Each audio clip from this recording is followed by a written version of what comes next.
Hello my dear friends, मैं गगन कपूर एक बार फिर से आप सभी का वार्म वेलकम करता हूं। तो आज की क्लास में हम 2 क्वेश्चन करेंगे और वो वार्मिंग अप क्वेश्चंस होंगे। तो आइए मैं आपको बताता हूं कि आज हम क्या नई चीज आपको प्रैक्टिस करवाएंगे। तो ये हमारी बुक में पेज नंबर 114 पर 2 क्वेश्चन आपको दिखाई दे रहे हैं, क्वेश्चन नंबर 19 और क्वेश्चन नंबर 20। और ये दोनों के दोनों क्वेश्चन एक ही जैसे हैं और इसमें मैं एक ही कंसेप्ट आपको सिखाने की कोशिश करूंगा और कंसेप्ट का नाम होगा डिफॉल्ट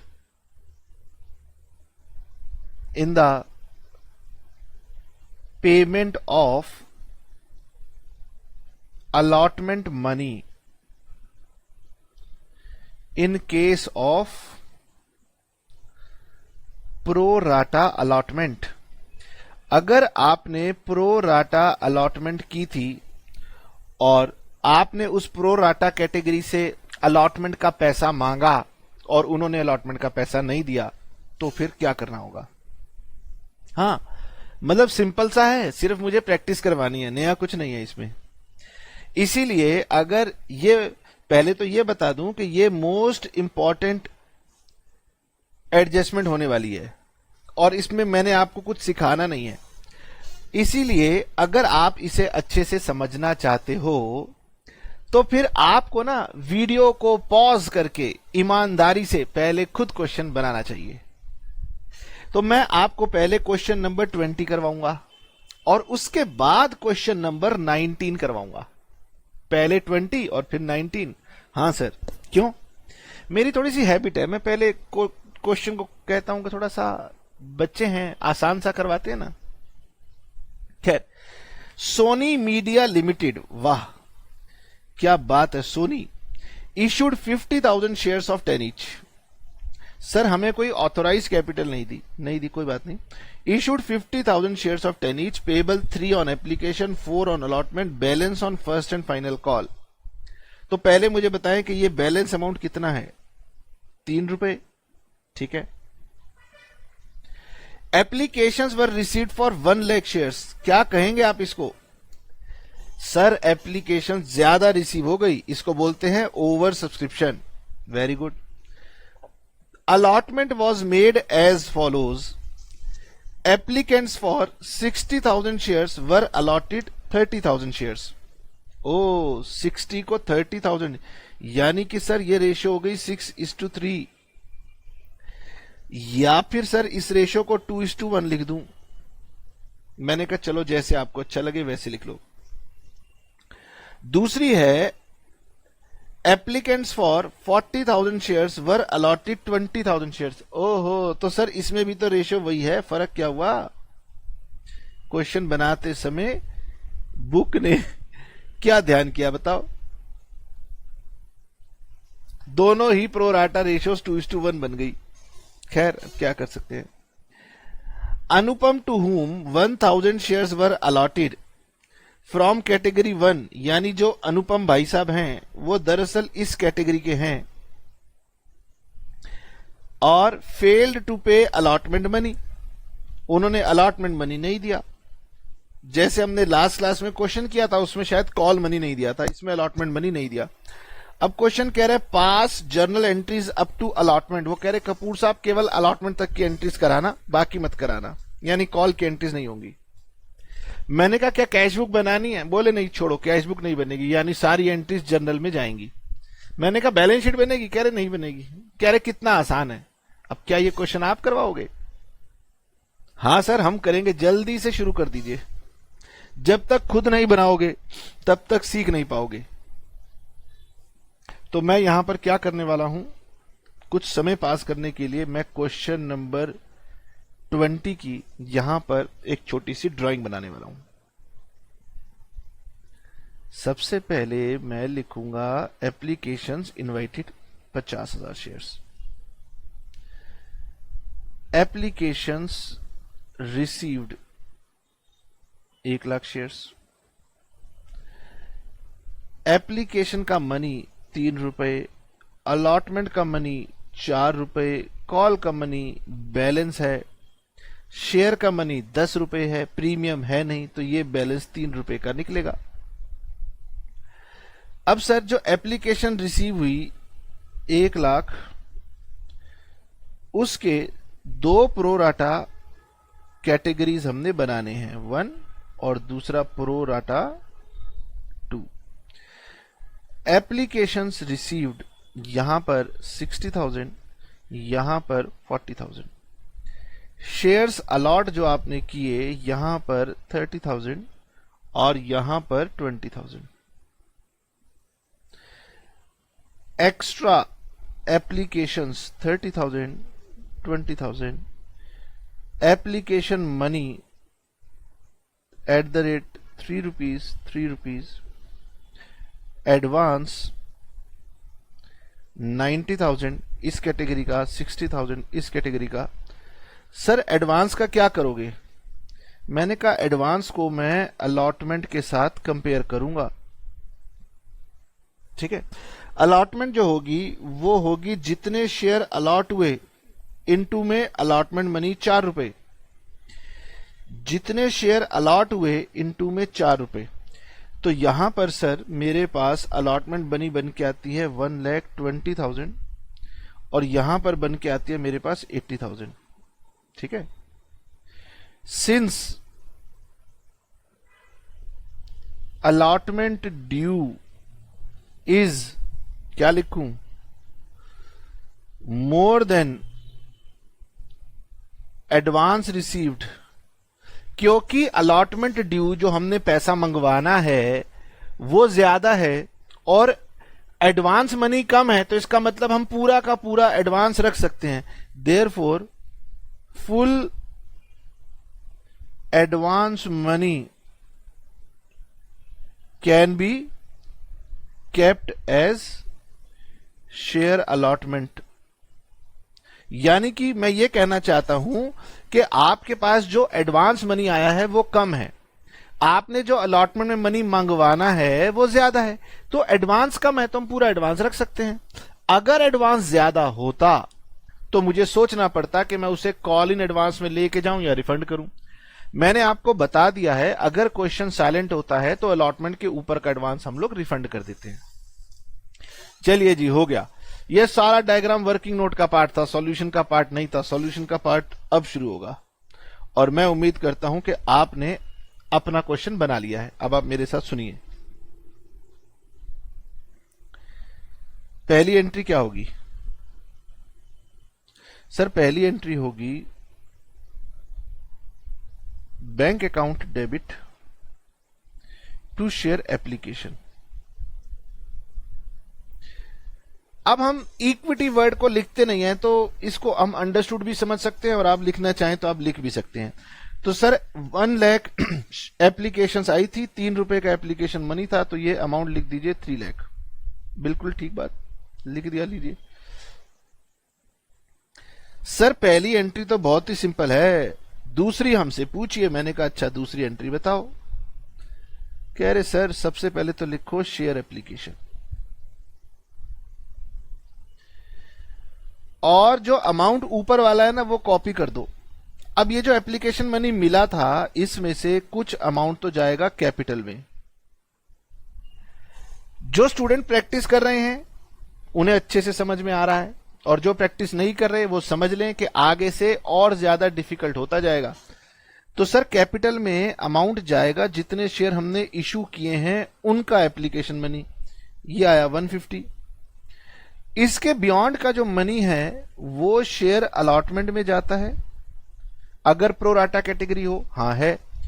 तो सर वो जो हमारे पास एडवांस जाएगा वो हमने ये कैलकुलेशन कर ली कि इन दोनों कैटेगरी के अंदर मेरे पास पहली वाली कैटेगरी का 90,000 पूरा एडवांस जाएगा, दूसरी कैटेगरी में 60,000 पूरा एडवांस जाएगा, यानी ये 150 का मेरा एडवांस जाएगा। अब इसके लिए वर्किंग नोट बनेगा और ये वर्किंग नोट को इसी को मैं नाम दे देता हूं टेबल। यही तो हमारा टेबल होता है और क्या। अब सर देखो हम तो एमसीक्यू करेंगे तो हमें ये टेबल भी बनाने की जरूरत नहीं पड़ेगी।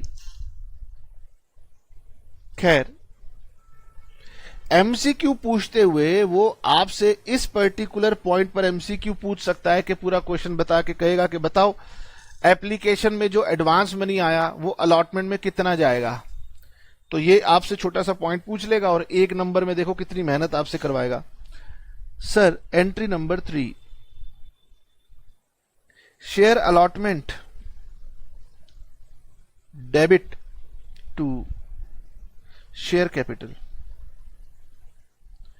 अब ये वाली एंट्री है सर, प्रीमियम हमारे पास है नहीं, अदरवाइज हम टू सिक्योरिटीज प्रीमियम अकाउंट या सिक्योरिटीज प्रीमियम रिजर्व अकाउंट लिख देते और ये हमारे पास बन जाएगा सर। अब 50,000 शेयर्स पर 4 रुपीज का अलॉटमेंट मनी बन गया 2 लाख।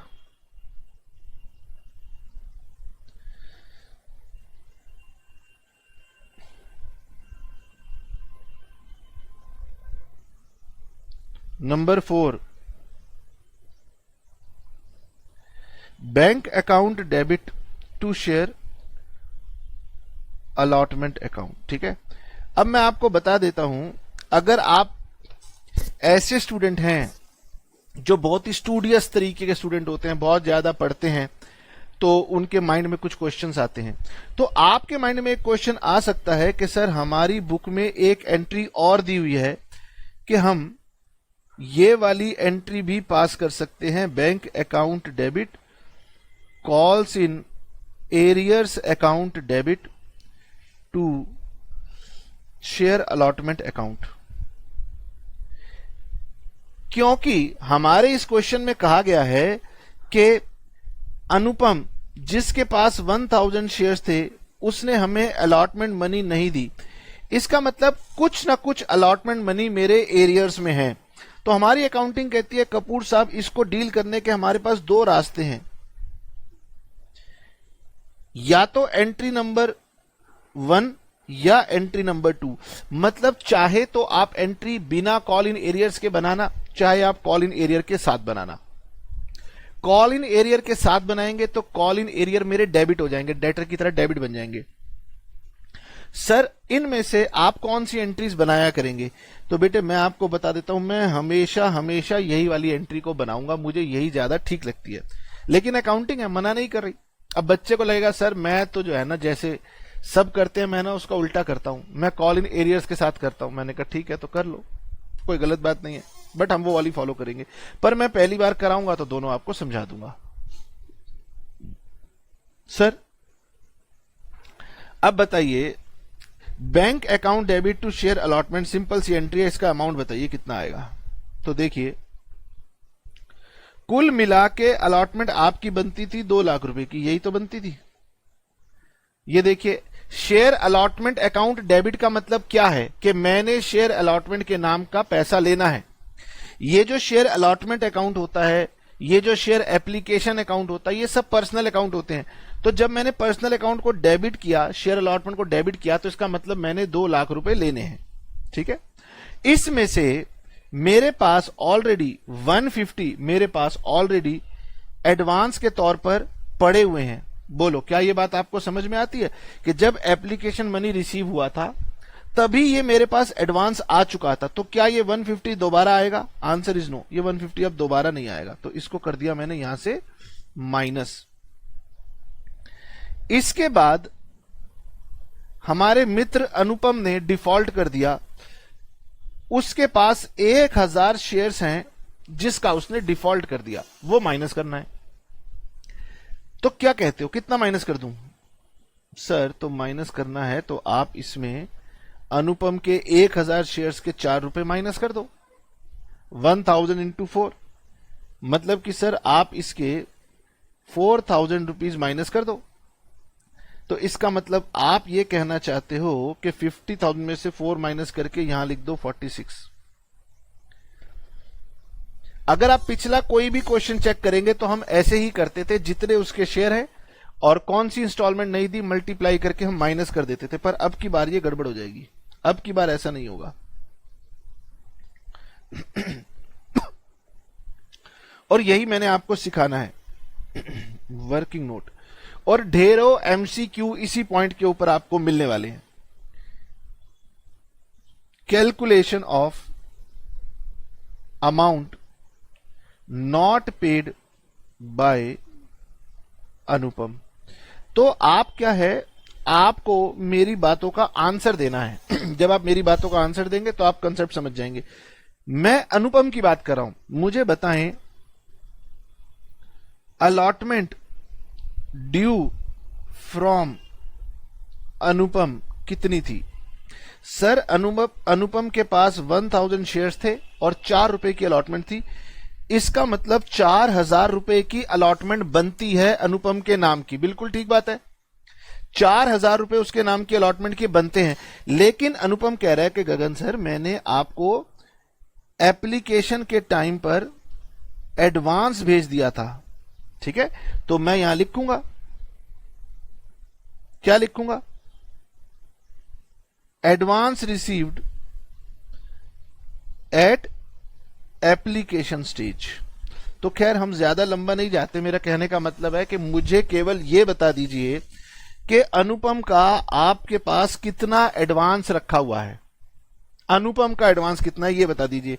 जब ये आप बता देंगे तो फिर जो बैलेंस बच जाएगा वही बैलेंस उसका डिफॉल्ट आएगा। ओहो सर, आप ये कहना चाहते हो कि हम जो 4000 माइनस कर रहे थे वो गलत है। बिल्कुल, अरे जब प्रो राटा कैटेगरी के लोगों ने आपको एडवांस दिया हुआ है, अनुपम भी तो उसी प्रो राटा को बिलोंग करता है, तो अनुपम का भी तो एडवांस आपके पास में है। अगर अनुपम का एडवांस आपके पास में है तो वो एडवांस निकालना पड़ेगा, माइनस करना पड़ेगा। बताओ कितना है। बच्चे कह रहे कैसे बताया जाए। अब देखो, ये कोई नई बात नहीं है। आपने क्या यहां पर एडवांस की कैलकुलेशन नहीं की थी? हां जी की थी, लेकिन ये एडवांस तो पूरी की पूरी प्रो राटा कैटेगरी का किया गया। तो बेटे यही वाली कैलकुलेशन अब आप दोबारा कर दीजिए अनुपम के लिए, आपका एडवांस आ जाएगा अनुपम का। यानी कि आपको बताना है कि शेयर्स अप्लाइड बाय अनुपम वो कितने हैं, शेयर्स अलॉटेड टू अनुपम वो कितने थे। जब ये आप कर दोगे तो आपके पास आएंगी एक्स्ट्रा एप्लीकेशंस ऑफ अनुपम के अनुपम ने कितनी एक्स्ट्रा एप्लीकेशन दी थी, और जब उसे आप एप्लीकेशन मनी जो कि आपका 3 रुपीज था उससे मल्टीप्लाई करोगे तो आपके पास एडवांस ऑफ अनुपम आएगा। अब आप कहोगे कि सर क्या मुझे इसे याद करना होगा, तो मेरा इसमें आपको यह कहना है कि बेटे ये आप पहले से ही याद कर चुके हो। ये जो टेबल का पार्ट था एडवांस निकालने वाला वही सेम पार्ट है। पहले मैं सभी के एप्लीकेशन रिसीव्ड, सभी के शेयर्स अलॉटेड लेता था, अब मैं यहां पर केवल और केवल अनुपम के ले रहा हूं। ठीक है सर, क्वेश्चन के पास चलें। मैंने कहा चलो। क्वेश्चन कह रहा है कि अनुपम to whom 1000 shares were allotted. तो सर क्वेश्चन में अलॉटेड दिया हुआ है, यानी अनुपम के 1000 शेयर्स अलॉटेड थे, ये क्वेश्चन के अंदर गिवन है। ओके, ये गिवन है। या ऐसे बनाऊं कि सर हमें तो क्वेश्चन के अंदर अलॉटेड गिवन है, अप्लाइड गिवन नहीं है। तो लास्ट क्लास में मैंने आपको बताया था कि अगर अलॉटेड दिया हुआ है तो आप अप्लाइड निकाल सकते हो। कैसे निकालोगे, तो आप पहले बताएं इसकी कैटेगरी कौन सी थी। सर कैटेगरी नंबर 1 थी। ठीक है, कैटेगरी नंबर 1 की रेशियो क्या थी, 6:3। ठीक है, अब मुझे बताइए अप्लाइड का आंसर ज्यादा आएगा या कम आएगा। अप्लाइड ज्यादा होते हैं ना, तो इसका मतलब आपने बड़ी वाली फिगर 6 को ऊपर रखना है और 3 को नीचे रखना है। बस जब अलॉटेड दिया हो, अप्लाइड निकालना हो तो आंसर ज्यादा आता है। इस हिंट से आपने रेशो की बड़ी फिगर को ऊपर, छोटी फिगर को नीचे रखना है। तो सर ये कितने हो गए, ये मेरे पास हो गए 2000 शेयर्स, और 2000 शेयर्स हो गए तो सर मेरे पास एक्स्ट्रा एप्लीकेशंस यहां पर आ गई 1000 शेयर्स, तो एडवांस मेरे पास आ गया 3000। इसका मतलब यह हुआ कि इसने हमें 3000 रुपीज एडवांस में दे रखे थे और इसका जो डिफॉल्ट था वो था 1000 का, तो वो डिफॉल्ट यहां पर आपने डिफॉल्ट में लिखना है वर्किंग नोट नंबर 2 1000 रुपीज। आपका आंसर आएगा यहां पर 49,000 रुपीज। और मेरे से आप लिखवा लीजिए कि आपको मल्टीपल एमसीक्यू इसी बात पर पूछे जाएंगे कि शेयर अलॉटमेंट मनी कितना रिसीव हुआ था ये बताओ, अनुपम ने कितना डिफॉल्ट किया था ये बताओ। इस पर आपको एमसीक्यू पूछे जाएंगे ढेर सारे। अब एमसीक्यू करने के लिए सर शॉर्टकट तरीका होना चाहिए। तो देखो ये हमने क्या किया, हम इसको यहां पे लिख सकते हैं। यहां पर अगर आप इसको लिखना चाहो तो आप कैसे लिखोगे, shares applied minus shares allotted into application money. लो, अगर मैं इसकी वैल्यू डालूं तो अप्लाइड आए थे 2000 शेयर्स, अलॉटेड आए थे 1000 शेयर्स और 3 रुपए। यानी ये जो आपने नीचे वर्किंग की है ना, इसको आप इस तरीके से और शॉर्टकट तरीके से भी कर सकते हैं, क्योंकि एमसीक्यू बेस्ड क्वेश्चन आने वाले हैं, टाइम बचाना है तो हम ऐसे रट लें, applied minus allotted into application money. और applied minus allotted into application money कोई नई बात नहीं है, ये भी आपके पास यहां पर पहले से ही आप जानते थे। ओ sir, question number 20, question number ये जो 20 था सर, ये हमने कर लिया था। चलो झूठे, तुम्हारा आंसर सही था। हाँ सर सही था, छोड़ो जी, कैसी बातें करते हैं ये, अपने आप से झूठ बोलते हैं। बोलो ना आंसर नहीं आया तो हमने सीख लिया। अब सीख लिया तो क्या मैं आपसे ये उम्मीद नहीं कर सकता कि क्वेश्चन नंबर 19 अब आप ट्राई कीजिए। 19 में भी सेम एडजस्टमेंट है, पढ़ लीजिए। Sugandha limited issued 60,000 shares of 10 each at a premium of 2 per share payable as follows: 3 रुपए एप्लीकेशन, 5 रुपए including premium, balance on first and final call. तो यहां पर आइए सर, एप्लीकेशन पर 3 रुपए, अलॉटमेंट पर 5 रुपए, तो 5 रुपए में प्रीमियम है 2 रुपए का, ये हो गया 3 रुपए का। ठीक है, तो शेयर के नाम पर एप्लीकेशन पे 3, अलॉटमेंट पे भी 3, तो बैलेंस हो गया 4 रुपए का। Applications were received for 92,000 shares, 60 की जगह 92,000 शेयर्स, क्या बोलेंगे, ओवर सब्सक्रिप्शन। यानी कि सर हमें हर एक क्वेश्चन में ओवर सब्सक्रिप्शन मिलेगा। हाँ, directors resolve to allot as, उन्होंने कहा कि हम जो अलॉटमेंट करेंगे, हम अलॉटमेंट करेंगे 40,000 एप्लीकेंट्स को 30,000 शेयर्स, यानी कि ये हमारी रेशियो हो गई 4:3। इसका मतलब 4 शेयर अप्लाई किए हैं तो 3 शेयर अलॉट होंगे। ठीक है, दूसरी हमारी कैटेगरी है 50,000 शेयर्स को 30,000, यानी ये हमारी कैटेगरी है 5:3। ये हुई ना बात कि 2 प्रोराटा कैटेगरी, दोनों की अलग अलग रेशियो। इसे कई लोग टीचर ना ऐसे रटवा देते हैं कि भाई ये क्वेश्चन है डबल प्रोराटा कैटेगरी का, और बच्चे रट लेते हैं। तो रटने की कोई सीमा थोड़ी ना है, प्रोराटा प्रोराटा है। सर 2000 एप्लीकेंट्स को हमने कोई भी शेयर नहीं दिए, तो इसको हम बोलते हैं रिजेक्ट। तो जो रिजेक्ट कर दिया उनका मनी हम रिफंड कर देंगे। Mohan who applied for 800 shares in category 1 and Sohan who was allotted 600 shares in category 2 failed to pay allotment money. अब की बार 2 लोग ऐसे हैं जिन्होंने अलॉटमेंट मनी नहीं दिया। Calculate amount received on allotment, वो कह रहे कि आप कैलकुलेट कर दो अमाउंट रिसीव्ड ऑन अलॉटमेंट। मैंने कहा बाप रे बाप, अगर ये एमसीक्यू बन जाए तो कितनी लंबी कैलकुलेशन का उन्होंने मेरे से आंसर मांगा है। चलिए, लेकिन मैं आपको स्टेप बाय स्टेप करके दिखाऊंगा, उससे पहले मौका दूंगा वीडियो पॉज करके क्वेश्चन को बनाने का, क्योंकि आप बनाएंगे तभी आप अच्छे से समझ पाएंगे। चलिए बनाइए फटाफट।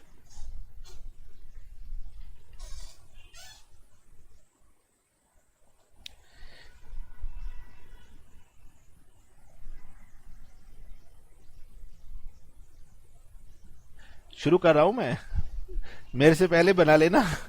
चीटिंग मुझसे नहीं, खुद से करोगे। Bank account debit to share application account. 92,000 shares पर 3 रुपीज की एप्लीकेशन है, ये आ गया 2,76,000।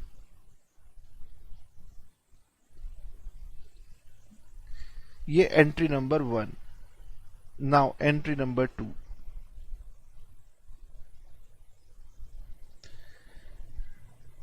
शेयर एप्लीकेशन मनी जो हमारे पास रिसीव हुआ था 276, उसमें से सर शेयर कैपिटल में कितना जाएगा? उसमें से शेयर कैपिटल में कितना जाएगा? शेयर अलॉटमेंट में कितना जाएगा? और सर बैंक में जिनको हमने रिजेक्ट किया है उनका पैसा जाएगा। ठीक है, लेकिन हमें केवल अभी पहले यह पता है कि हमने जो शेयर इशू किए थे वो किए थे 60,000 और एप्लीकेशन मनी था 3 रुपीज। तो अभी हमें सिर्फ ये पता है कि ये 60,000 इंटू 3 होगा 180। ठीक है सर, अलॉटमेंट में और बैंक में कितना जाएगा? कुछ बच्चे कह सकते हैं कि सर बैंक में ये जाएगा 2,000 इंटू 3 और सर बाकी का जो बैलेंस होगा वो मैं यहां डाल दूंगा। कुछ बच्चे ऐसा कह सकते हैं, हो सकता है लकीली इस क्वेश्चन में आंसर भी मैच कर जाए, लेकिन ये कोई गारंटी नहीं है कि हमेशा ऐसा होने वाला है। तो सर फिर ऐसे में क्या किया जाए? तो बेटे ऐसे में किया ये जाए कि आपको वर्किंग नोट का सहारा लेना पड़ेगा। ठीक है सर, वर्किंग नोट का सहारा लेते हैं। अच्छा, वर्किंग नोट बोले तो क्या बेटे? वर्किंग नोट बोले तो वो आपकी टेबल जो आप बनाते थे, एक कैटेगरी 1 और एक कैटेगरी 2 थी। वर्किंग नोट ना हमेशा आंसर के पीछे बनाए जाते हैं, लेकिन मैं साथ में बना रहा हूं आपको समझाने के लिए। कहीं आप ऐसा ना करना होमवर्क करते हुए टीचर को जब रजिस्टर दे रहे हो तो ऐसे ही बना दो कि बीच में वर्किंग नोट घुसा दिए, नहीं। इसके लिए हम लेते हैं शेयर्स अप्लाइड, फिर हम लेते हैं शेयर्स अलॉटेड, फिर हमारी आती है एक्स्ट्रा एप्लीकेशंस और फिर आती है इनटू एप्लीकेशन मनी और फिर आ जाता है हमारा एडवांस। अगर आप रिजेक्ट वाली कैटेगरी को भी साथ लेना चाहो तो मुझे कोई दिक्कत नहीं है। सर पहली कैटेगरी में 40,000, इनको 30,000 शेयर्स, 50 को 30 और 2 को नील। ठीक है, तो ये पहली कैटेगरी में अप्लाइड थे 40, अलॉटेड थे 30, एक्स्ट्रा हो गई 10, एप्लीकेशन मनी था 3 रुपीज, तो इनका एडवांस मनी आ गया 30,000। दूसरी कैटेगरी में शेयर्स अप्लाइड थे 50, शेयर्स अलॉटेड थे 30, बच गए 20, 3 रुपए का एप्लीकेशन मनी, ये आ गया 60,000। रिजेक्ट वाली कैटेगरी ने अप्लाई किए थे 2,000, इन्हें हमने कोई शेयर नहीं दिए, तो आप इनकी एक्स्ट्रा एप्लीकेशन समझ लीजिए 6,000। अब सर इसमें से हम अलॉटमेंट में क्या ड्यू था वो चेक करेंगे और फिर निकालेंगे कि इनको अलॉटमेंट में ट्रांसफर करना है या इनको रिफंड करना है। ठीक है, अलॉटमेंट ड्यू निकालने के लिए मुझे क्या करना पड़ता है? शेयर अलॉटेड जितने थे उसको अलॉटमेंट के मनी से मल्टीप्लाई करना है और हमारा अलॉटमेंट का जो मनी है वो 5 रुपए है। अभी कुछ बच्चों को हो सकता है इस स्टेज पर भी ये क्वेश्चन माइंड में आ जाए कि सर हम इसको 5 रुपीज से मल्टीप्लाई करें या 3 रुपीज से मल्टीप्लाई करें। अलॉटमेंट मनी टोटल जो हमने लेना है वो 5 रुपए का है, जिसमें 2 रुपए का प्रीमियम है, तो हम ये 5 रुपए लेंगे। यानी कैटेगरी 1 का अलॉटमेंट मनी बनता है 150, कैटेगरी 2 का भी बनता है 150 और कैटेगरी 3 का बनता है 0। इसका मतलब यह हुआ कि आप मुझे बताएं कि इनमें से किस किस कैटेगरी का अलॉटमेंट में कितना ट्रांसफर होगा, रिफंड कितना होगा। सर पहले वाली कैटेगरी का अलॉटमेंट में पूरा का पूरा एडवांस ट्रांसफर किया जा सकता है, दूसरी कैटेगरी में पूरा का पूरा 60,000 ट्रांसफर किया जा सकता है और तीसरी कैटेगरी को अलॉटमेंट ही नहीं हुई तो उनका केवल और केवल रिफंड होगा। तो लकीली यहां पर हमारा आंसर आ रहा है, ये मैंने 2000 क्यों लिख दिया, यहां पर आएगा 6000। तो जैसे कि इस क्वेश्चन में मैंने कहा कि लकीली हमारा आंसर मैच कर रहा है, तो बच्चे कहेंगे कि सर इसमें आएगा 90,000। अब ये 90 कैसे आएगा, जिन्होंने वर्किंग नोट बनाया उनके पास इसका आंसर है कि सर पहली प्रोराटा कैटेगरी का 30,000 है और दूसरी कैटेगरी का 60 है। जब आप एक एक अमाउंट को कैलकुलेट करना सीख जाएंगे तभी आपकी नॉलेज पक्की होने वाली है, और नॉलेज पक्की करने के लिए आपको प्रैक्टिस करनी पड़ेगी, उसका कोई शॉर्टकट नहीं है। सर हमें मैथ्स के टीचर बहुत होमवर्क देते हैं, हमारे सर पे बैठे रहते हैं, स्कूल वाले होमवर्क देते हैं, हम प्रैक्टिस कर नहीं पाते, तो बेटे वो डिसीजन आपको लेना है। अब मैं अगर आपके सर पे नहीं बैठा हुआ तो इसका मतलब थोड़ी ना कि आप प्रैक्टिस नहीं करोगे, प्रैक्टिस तो आपको करनी पड़ेगी, वरना ये क्वेश्चन आपसे बनने वाले नहीं है।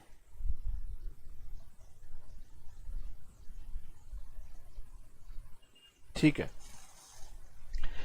सर, हमने एप्लीकेशन की एंट्री पास कर ली, उसके लिए हमने वर्किंग नोट समझ लिया, इसी को हम टेबल बोलते हैं। बुक में कुछ और दिखाई देगा, स्कूल की टीचर कुछ और बनाएगी, सर मुझे दिक्कत होगी, लेकिन आपको मेरा वाला फॉलो करना है, ये सबसे सिंपल तरीका है, वरना अपनी टीचर से क्वेश्चन पूछना। एंट्री नंबर 3, अलॉटमेंट को ड्यू करते हैं। Share allotment account debit to share capital account to securities premium reserve account. आपने शेयर अलॉट किए हैं 60,000।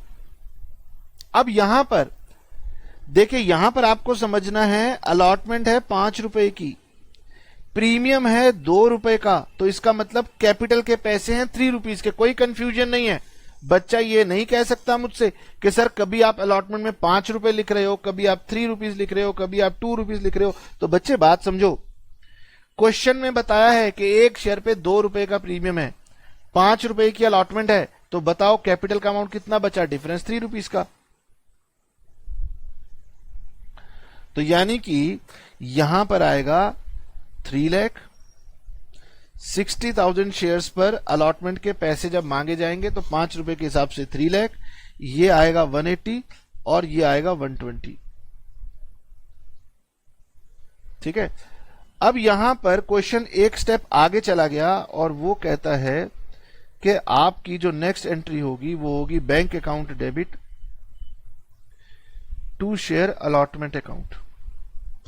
अच्छा, मैं पीछे जाता हूं जरा, पीछे मैं तो ये बताना ही भूल गया, दूसरी एंट्री तो मैंने आपको बताई ही नहीं थी, है ना। ओहो सर, ये वाली एंट्री आपने नहीं बताई थी, तो आप मेरे ख्याल से भूले तो नहीं है ना। बैंक का अमाउंट आया था 49,000 और डिफॉल्ट का जो आपका अमाउंट आया था वो आया था 1,000। यहां पर कॉल इन एरियर में हम जो डिफॉल्ट का अमाउंट होता है ना वो डालते हैं, तो डिफॉल्ट का अमाउंट आएगा 1,000 और शेयर अलॉटमेंट का अमाउंट आएगा 50,000। ठीक है, अब बच्चे को अगर मैं ये वाली एंट्री बताऊंगा तो वो कहेगा कि सर देखो, यहां अलॉटमेंट में क्रेडिट हुआ 49 और यहां क्रेडिट हुआ 50, ये दोनों अलग अलग बातें हैं। तो ये आपको आगे चल के समझ में आएगा कि ये जो 1,000 का डिफरेंस आ रहा है ना, ये आगे चल के एडजस्ट हो जाता है। ठीक है, और हम हमेशा हमेशा यही वाली एंट्री को फॉलो करने वाले हैं। तो मैंने यहां पर जो एंट्री लिखी है वो bank account debit to share allotment लिखी है। अगर कोई बच्चा लिखना चाहे bank debit call in arrear debit to share allotment तो मुझे कोई एतराज नहीं है। ठीक है सर, अब इसमें अमाउंट कैसे आएगा? अगर इसमें अमाउंट आपने डाल दिया तो इसका मतलब आपके कंसेप्ट पक्के हो गए। सर टोटल अलॉटमेंट बनती थी 3 लाख की, बिल्कुल ठीक। उस 3 लाख में से हमारे पास एडवांस जो अवेलेबल था वो था 90,000, तो वो माइनस करना पड़ेगा। इसमें से 90,000 का एडवांस मैंने माइनस कर दिया।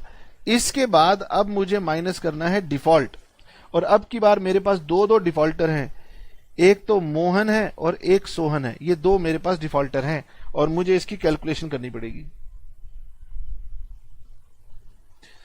अब इसके लिए एक और working note, calculation of amount not paid at allotment. Sir allotment पर जो मनी नहीं पे किया वो हम निकालेंगे, और मेरे पास दो लोग हैं, मोहन और सोहन। इन दोनों से पहले तो हम लेंगे इनकी अलॉटमेंट ड्यू,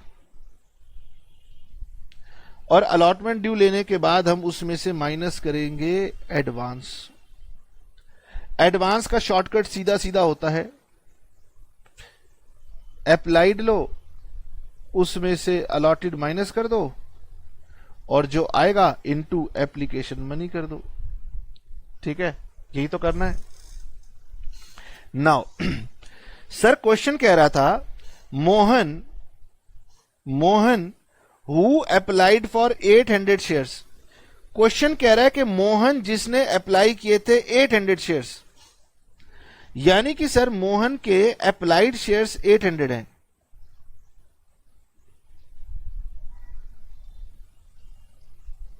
ठीक है, अप्लाइड 800 है। तो सर मोहन के अलॉटेड शेयर्स कितने हैं? तो मैंने कहा देखो, अब आपको अप्लाइड गिवन है और आपको अलॉटेड निकालने हैं।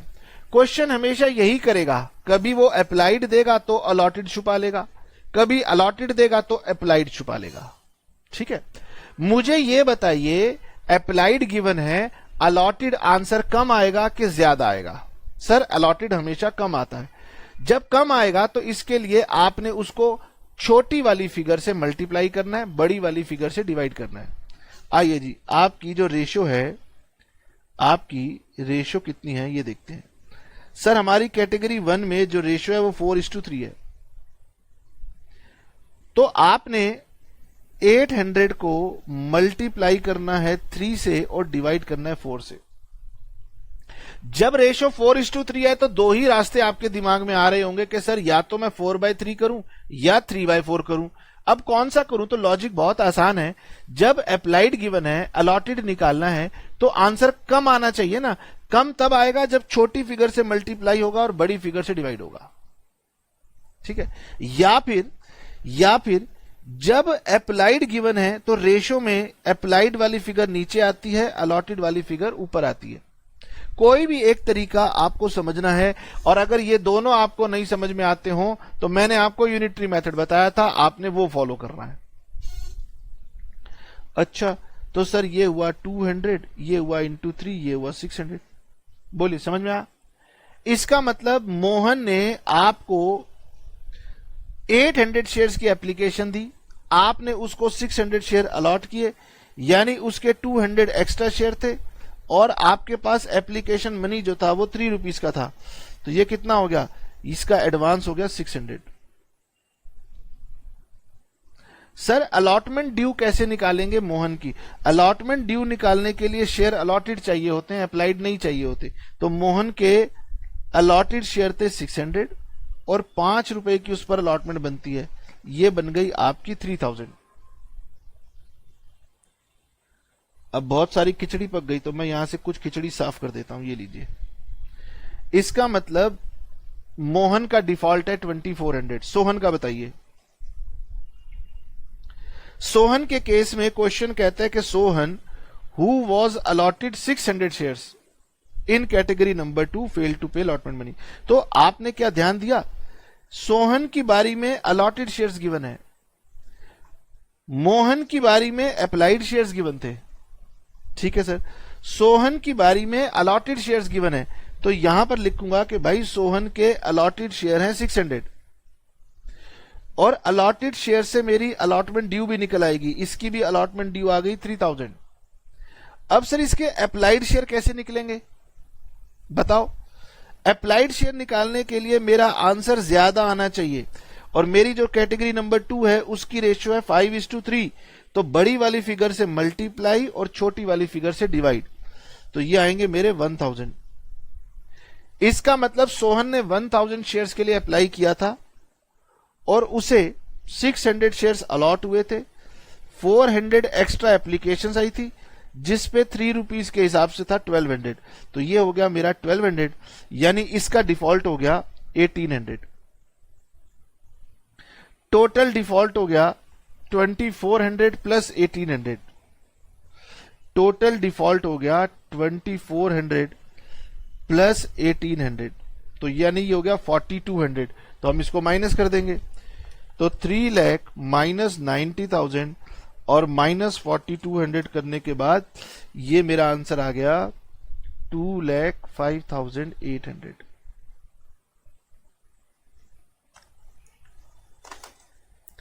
अब अगर ये क्वेश्चन एमसीक्यू में वो पूछ लेता है कि बताए अमाउंट रिसीव्ड ऑन अलॉटमेंट कितना है, तो वाकई में आपकी कैलकुलेशन वहां पर पूरी टेस्ट हो जाएंगी। और वहां कैलकुलेशन आप तभी कर पाएंगे जब आप इसमें खूब सारी प्रैक्टिस करेंगे। ठीक है सर, हम प्रैक्टिस करेंगे, खूब सारी करेंगे। अब क्या करेंगे, तो मेरे पास अब आपको इसके बाद 1920 के बाद समझाने के लिए अब मेरे पास कंसेप्ट है अंडर सब्सक्रिप्शन का, just reverse of over subscription. Under subscription क्या होता है? Under subscription, when application received are less than applications invited या शेयर्स इशूड। मतलब कंपनी ने जितने शेयर इशू करने थे या जितने कंपनी ने शेयर इशू किए हैं उससे लेस देन, कम आपको एप्लीकेशन रिसीव हुई। मान लीजिए कि कंपनी शेयर इशू करना चाहती थी 50,000। मैं ऐसा करता हूं, क्वेश्चन के फैक्ट्स ले लेता हूं ना, इसमें क्या है,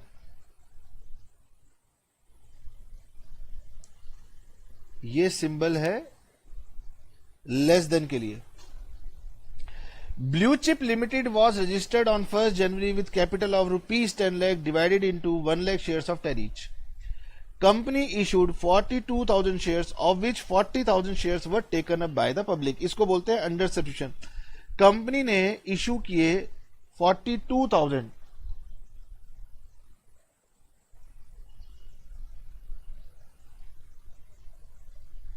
लेकिन पब्लिक ने अप्लाई किया केवल और केवल 40,000। तो क्या करेंगे sir? And ₹1 share was received with application, ₹1 की एप्लीकेशन थी। On 1 February these shares were allotted. अब कंपनी ने 1 फरवरी को ये शेयर अलॉट कर दिए, ठीक है। एंड ₹2 पर share was duly received on 28 February as allotment money. अब देखो वो डेट साथ में दे रहा है। First call of 3 per share was made on 1st of March and call money on shares with the exception of 100 shares was received. Final call of 4 per share was made on 1st of June and amount due with the exception of 400 shares was received by 30th of June. ठीक है। Pass necessary journal and cash book entries, prepare balance sheet as on 30th June. तो बहुत ही simple सा question है under subscription का। चलिए इसको खत्म कर डालते हैं और हेडिंग डालते हैं। पहले तो हम लोग क्या, under subscription when application received are less than shares issued by the company. Company जितने शेयर इशू करना चाहती है उससे कम शेयर आपको एप्लीकेशन मिली है। ओवर सब्सक्रिप्शन इसका उल्टा होता था। कंपनी कह रही थी कि भाई हम 50,000 शेयर इशू करना चाहते हैं, लेकिन पब्लिक कह रही थी नहीं भी हमें तो 1 लाख शेयर चाहिए। ओवर था। अब ओवर में कंपनी क्या करती है, जितने शेयर इशू करना होता है उतना ही इशू करती है। और उसे कैसे मैनेज करती है? या तो प्रो राटा से मैनेज करती है या हाथ जोड़ के रिजेक्ट करके मैनेज करती है। सर अंडर सब्सक्रिप्शन में क्या होगा? अब अंडर सब्सक्रिप्शन में क्या हो सकता है? कंपनी कहेगी भाई हमें 42,000 शेयर इशू करने हैं, पब्लिक कह रही है कि भाई हमें तो 40,000 ही लेने हैं। तो क्या करोगे? 40,000 ही इशू करोगे। तो इसमें सिंपल सी बात है, all entries will be made with number of applications received. आप समझिए, सिंपल सा लॉजिक है भाई। मैं ऑफर कर रहा हूं कि मेरे से 42,000 शेयर्स ले लो। पब्लिक कह रही है कि भाई हमें 40,000 शेयर दे दो, तो बताओ मैं कितने शेयर इशू कर पाऊंगा? क्या मैं 42 इशू कर सकता हूं? मैं नहीं कर पाऊंगा। मुझे पूरा का पूरा 40,000 ही इशू कर देना होगा। मैं कहूंगा भाई अब मेरे पास मजबूरी है, मैं क्या करूं, मैं 40,000 शेयर इशू कर देता हूं। अब बताओ मुझे जो एप्लीकेशन मनी आएगी वो 40,000 शेयर्स पे आएगी या 42 पर आएगी? तो सर जितने शेयर अप्लाई होंगे उतने पर ही एप्लीकेशन मनी रिसीव होगी, उतने पर ही सर आप अलॉटमेंट मनी भी मांग पाओगे, उतने पर ही आप कॉल भी मांग पाओगे। तो यानी कि मेरी सारी एंट्रीज अब 40,000 शेयर से होंगी, और 40,000 शेयर्स क्या है? Shares applied. तो बताएं क्वेश्चन नंबर 21, क्वेश्चन नंबर 21 में हम एंट्री पास करेंगे।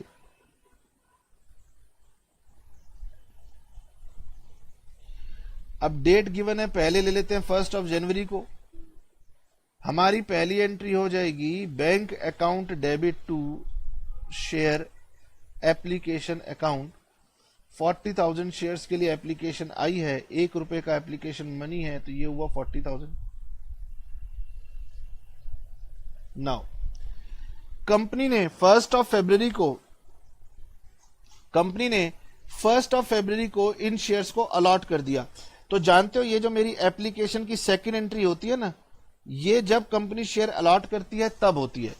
तो तब मैं एंट्री पास करूंगा share application account debit to share allotment account. तो बच्चा यहां पर डेट की गलती कर सकता है, उसको लग सकता है कि सर 1 जनवरी को एंट्री पास होगी। नहीं, ये एंट्री तब पास होती है जब हम शेयर अलॉट करते हैं। अब सर यहां पर टू शेयर अलॉटमेंट नहीं लिखोगे, वो ओवर सब्सक्रिप्शन में आता है। सर क्या यहां पर टू बैंक नहीं लिखोगे? नहीं। अब कंपनी किसी को मना थोड़ी करेगी, किसी के आगे हाथ थोड़ी जोड़ेगी कि भाई तुझे शेयर नहीं देती, बल्कि फोन करके बोलेगी कपूर साहब आपकी एप्लीकेशन आई थी, उसमें 2 डॉक्यूमेंट कम थे, प्लीज वो 2 डॉक्यूमेंट भिजवा देना। यानी सबको शेयर इशू करेगी।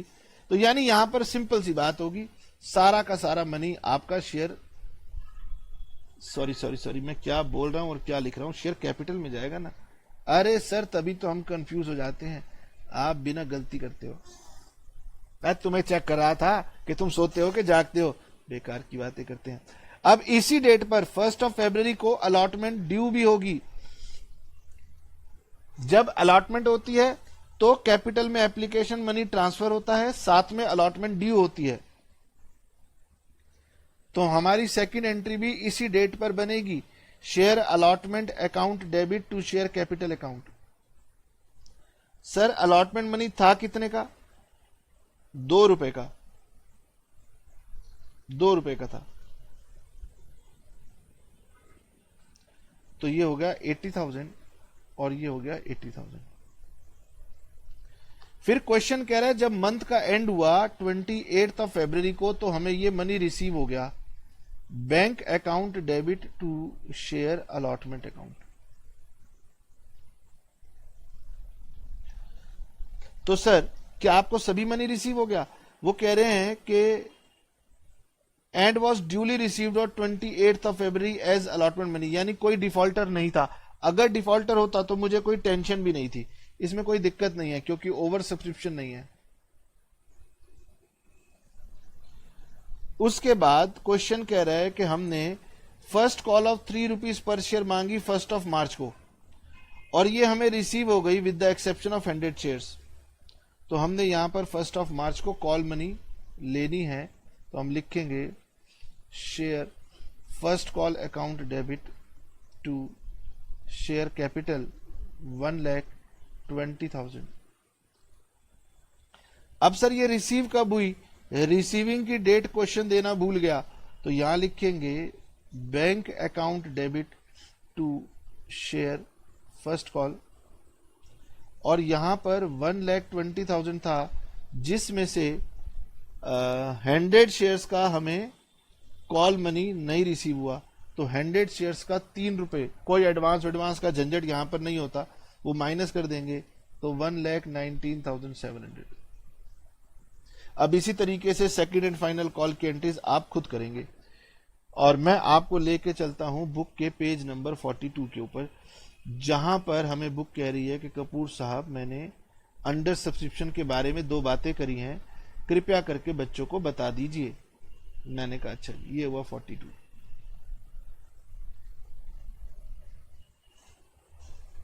नाउ अंडर सब्सक्रिप्शन क्या होता है? अंडर सब्सक्रिप्शन, तो issue is said to be under subscribed if number of shares applied, ध्यान से देखना, number of shares applied are less than number of shares issued। ठीक है सर। नाउ अब सर ये मिनिमम सब्सक्रिप्शन क्या होता है? According to SEBI guidelines. अब सर ये सेबी गाइडलाइंस क्या होती है? अब इसको भी समझ लीजिए।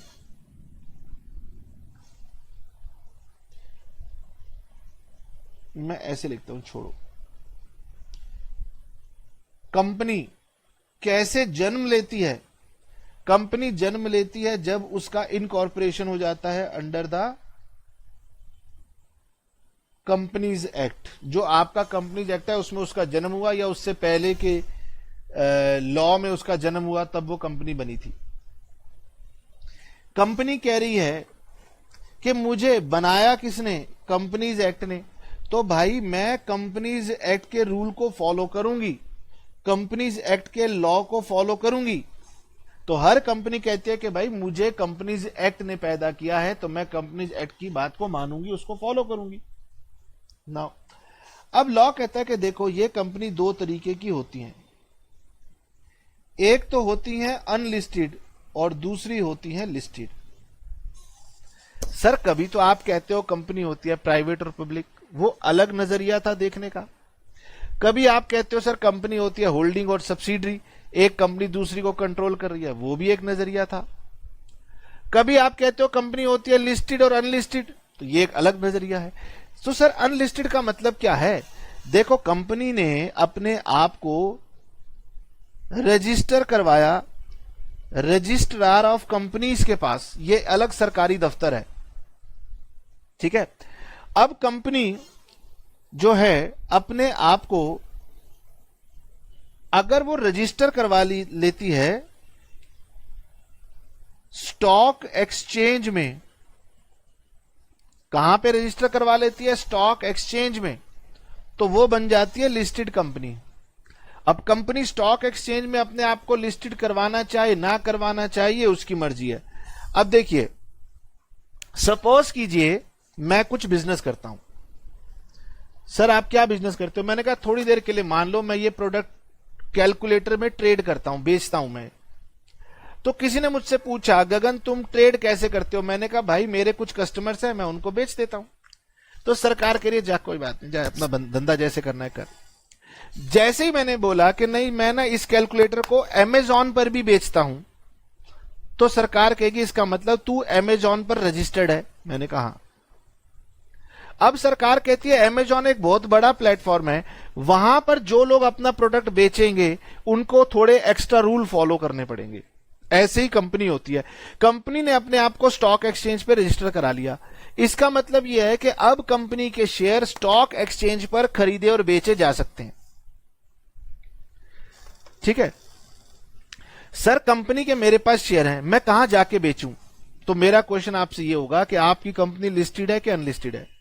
अगर आपकी कंपनी अनलिस्टेड है तो आप खुद से बात करोगे अपने दोस्त से, अरे भाई तुझे मेरे कंपनी के शेयर चाहिए? उसने कहा हाँ चाहिए, तो खुद डील करो। लेकिन अगर आपकी कंपनी लिस्टेड है तो स्टॉक एक्सचेंज में जाइए और वहां लिख दीजिए कि मुझे शेयर बेचने हैं, तुरंत आपके शेयर बिक जाएंगे। तो लिस्टेड होने से कंपनी को एक एडवांटेज मिलती है। हमारे देश में एक शेयर बाजार है, शेयर मार्केट है, जो कि 2 बहुत पॉपुलर है। एक तो है बॉम्बे स्टॉक एक्सचेंज और एक दिल्ली में है नेशनल स्टॉक एक्सचेंज। और बाकी अदर्स जो है ना वो या तो इनएक्टिव है या इनके साथ जुड़ के काम कर रहे हैं, तो हमें उनसे मतलब नहीं। हमारे पास 2 बड़े स्टॉक एक्सचेंज है, बॉम्बे स्टॉक एक्सचेंज और नेशनल स्टॉक एक्सचेंज। अगर आपकी कंपनी लिस्टेड है तो आपके शेयर पटाख से बिक जाएंगे। बस बिड लगाई, बिड मिली, हो गया। मतलब रेट को मैच कराना होगा, आपको कस्टमर ढूंढने की दिक्कत नहीं है, वो शेयर मार्केट में ऑलरेडी बैठे रहते हैं। जैसे अनलिस्टेड कंपनी का मतलब हुआ जैसे आप अपना काम अपने घर से कर रहे हो, और लिस्टेड कंपनी का मतलब हुआ कि एक दुकान है, वहां पर सबको पता है ग्रोसरी का सामान चाहिए, चल दुकान पे चलते हैं, वहां मिल जाएगा। ठीक है, तो जैसे ही कंपनी लिस्टेड हुई तो क्या हो गया, अगर कंपनी अनलिस्टेड थी तो भी उसके ऊपर कंपनी लॉ एप्लीकेबल है, और जैसे ही कंपनी लिस्टेड हुई तो भी उसके ऊपर कंपनी लॉ एप्लीकेबल है। बोलो, बात समझ में आई? लेकिन जैसे ही कंपनी लिस्टेड हो गई तो सरकार कहती है कि अब तुम्हारे को सेबी भी फॉलो करना पड़ेगा। यानी सेबी की गाइडलाइंस कौन फॉलो करता है? वो कंपनी जो स्टॉक एक्सचेंज पर लिस्टेड होती हैं। जो स्टॉक एक्सचेंज पर लिस्टेड नहीं होती उनको सरकार कहती है कि तुम्हें केवल कंपनी लॉ फॉलो करना है, तुम्हारे को सेबी की गाइडलाइंस फॉलो नहीं करनी। अब यानी कि क्वेश्चन कह रहा है अकॉर्डिंग टू सेबी गाइडलाइंस, मतलब वो कंपनी जो अपने आप को बॉम्बे स्टॉक एक्सचेंज या नेशनल स्टॉक एक्सचेंज या किसी अदर स्टॉक एक्सचेंज पे रजिस्टर करवा लेंगी, उनके ऊपर ये रूल एप्लीकेबल होगा। वो कहते हैं if company does not received minimum subscription, जो कि होता है एटलीस्ट 90% ऑफ शेयर्स इशूड। जैसे कंपनी ने 50,000 शेयर्स इशू किए तो इसका 90% हो गया 45,000। अब क्वेश्चन कह रहा है कि हमें एप्लीकेशन रिसीव्ड हुई थी 45,000 शेयर्स, तो ये 90% है ना। तो अगर कंपनी को 90% तक भी मिल जाए तो ठीक है, लेकिन अगर 90 से कम मिलेगा तो फिर लॉ कहता है हम आपको शेयर इशू नहीं करने देंगे। इसका मतलब एक लिस्टेड कंपनी को मिनिमम 90% रिस्पांस आना जरूरी है, वरना वो शेयर इशू नहीं कर सकती। और इससे बचने के लिए कंपनीज क्या करती हैं, अंडर राइटिंग का एग्रीमेंट कर लेती हैं। अंडर राइटिंग एग्रीमेंट का मतलब होता है कि शेयर को सेल करवाने का एग्रीमेंट कर लेती हैं। इसका मतलब कंपनी मुझे फोन करेगी, मान लो मैं एक पर्सन हूं जो मैं ये काम करता हूं, इसको अंडर राइटर बोलते हैं। कंपनी फोन करेगी, कपूर साहब अंडर राइटर बोल रहे हैं? मैंने कहा कंपनी कह रही देखो हमने ना अपने शेयर इश्यू करवाने हैं, हमें डर लग रहा है अगर रिस्पॉन्स ना आया, लोगों को पता ना चला, कुछ गड़बड़ हो गई तो क्या होगा, मेरा प्रोजेक्ट रुक जाएगा। तो मैंने कहा ठीक है मैं आपके शेयर बिकवा दूंगा, मुझे कमीशन दे देना। कह रहे ठीक है। यानी कंपनियां दरअसल रियल लाइफ में अंडर राइटिंग एग्रीमेंट कर लेती हैं। फिर अंडर राइटर एग्रीमेंट करने के बाद अंडर राइटर की जिम्मेदारी हो जाती है कि भैया वो कहीं से भी ढूंढ के लाएगा, नहीं ढूंढ के लाएगा तो जो बच जाएंगे खुद खरीद के लेके जाएगा अपने घर। तो रियल लाइफ में लोग अंडर राइटिंग एग्रीमेंट करके कंपनी अपने आप को बचा लेती हैं। लेकिन थ्योरेटिकल एक पॉइंट है कि अगर कंपनी को 90% नहीं मिला तो उसको एप्लीकेशन मनी रिफंड करना पड़ेगा, शेयर इशू नहीं होंगे। अब ये मैंने आपको एडिशनल बात बता दी कि सेबी की गाइडलाइंस उन कंपनी पर लगती है जो रजिस्टर्ड होती हैं। अब सर अंडर राइटिंग का ट्रीटमेंट क्या होता है वो भी मैंने आपको बता दिया कि सभी एंट्रीज आपको पास करनी होती है on the basis of shares applied, यानी सभी को शेयर दिया जाता है, जितने ने भी अप्लाई किया होता है उसी से एंट्री बना लेनी होती है। ठीक है, तो आप इसको प्रैक्टिस करेंगे और इलस्ट्रेशन में से आप सारी इलस्ट्रेशन ओवर सब्सक्रिप्शन वाली जरूर जरूर जरूर बनाएंगे। यही आपका होमवर्क है। चलिए टाटा बाय बाय, सी यू।